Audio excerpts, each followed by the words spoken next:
July 16. యెహోవా నన్ను రక్షింపుము. భక్తి గలవారు లేకపోయిరి, విశ్వాసులు నరులలో నుండకుండా గతించిపోయిరి. కీర్తనలు 12:1. నమ్మకమైన ప్రజలు అంతరించిపోతున్న జాతి.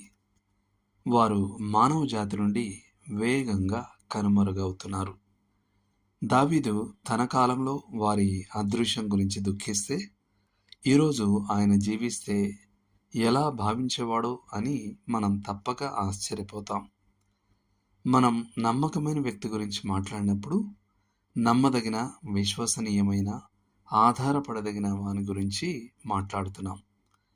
అతను ఒక వాగ్దానం చేస్తే దానిని నిలబెట్టుకుంటాడు. అతనికి ఒక బాధ్యత ఉంటే దానిని నెరవేరుస్తాడు. అతనికి గౌరవప్రదమైన విధేయతలుంటే వాటికి అతను దృఢంగా, నమ్మకంగా ఉంటాడు.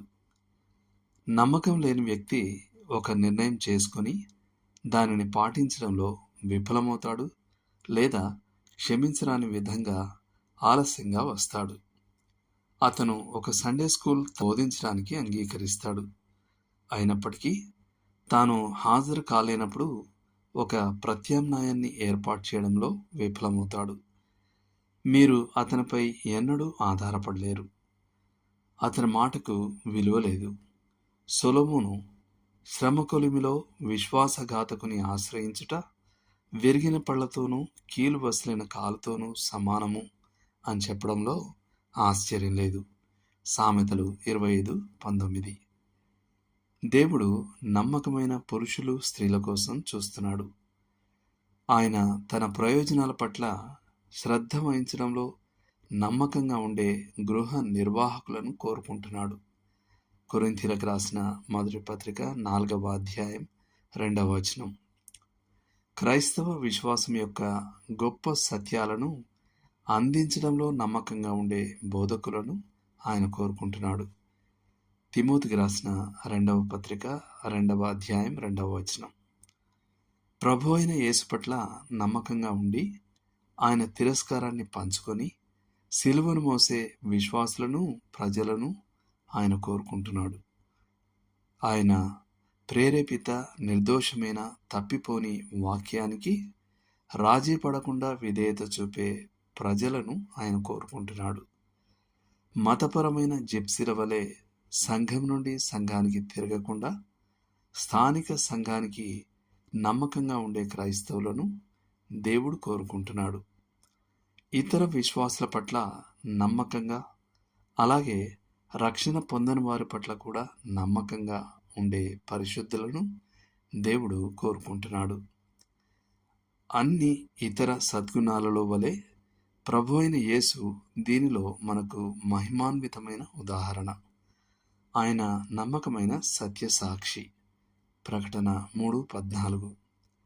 దేవునికి సంబంధించిన విషయాలలో కనికరమును, నమ్మకమును గల ప్రధాన యాజకుడు. హెబ్రీయులకు రాసిన పత్రిక 2వ అధ్యాయం 17వ వచనం.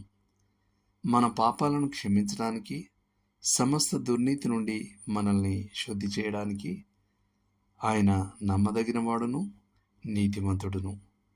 యోహాను రాసిన మొదటి పత్రిక 1వ అధ్యాయం 9వ వచనం. ఆయన మాటలు సత్యమైనవి, ఆయన వాగ్దానాలు విఫలం కానివి, మరియు ఆయన మార్గాలు పూర్తిగా నమ్మదగినవి. మనుషులు నమ్మకత్వానికి అధిక ప్రాధాన్యత ఇవ్వకపోయినా దేవుడు ఇస్తాడు. ప్రభు అయిన యేసు తన శిష్యుల నమ్మకత్వాన్ని ఈ మాటలతో ప్రశంసించాడు. నా శోధనలలో నాతో కూడా నిలిచి ఉన్నవారు మీరే గనుక నా తండ్రి నాకు రాజ్యమును నియమించినట్టుగా నా రాజ్యంలో నా బల్ల యొద్ద అన్నపానములు పుచ్చుకొని. లూకా 22:28-29 వచనాలు. మరియు నమ్మకత్వానికి అంతిమ బహుమానం ఆయన ప్రశంసను వినడమే. బలా నమ్మకమైన మంచి దాసుడా, నీ యజమానుని సంతోషంలో పాలు పొందుము. మత్తయి 25:21. దేవుడు మిమ్మును దీవించునుగాక.